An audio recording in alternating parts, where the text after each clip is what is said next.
Hej lidi, kámo, já vám musím ukázat 3 mega nadupaný kartičky. Ale s bleskem, takže počkejte. Takže jdem na to. První. Josef Balej. Můžete mi napsat všechny ty 3 kartičky. Kolik stále do komentu, kolik stojí. Josef Balej, New York Rangers. Takhle podepsaná. Potom tady ještě Petr Švancara. Je Petr Švancara, takhle ještě. A ten druhý nemá. No, tady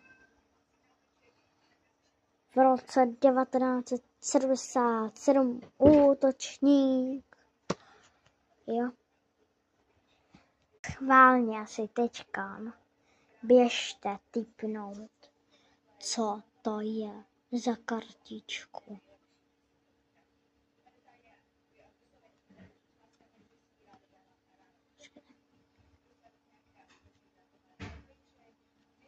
Ukážu vám jenom hlavu.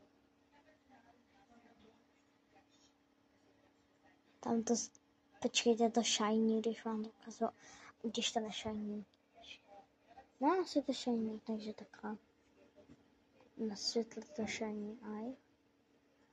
Půjdeme dolů, až úplně dolů.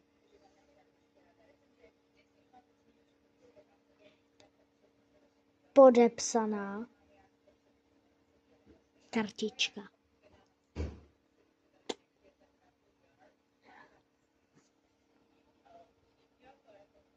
Kámo, kolik to stojí?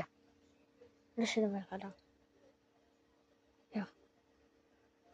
Chápete? Já mám 3 podepsané kartičky a jednoho hokejistu. Chápete? Z New Yorku. Asi byl fakt dobrý. Tenhle nevím. A tenhle.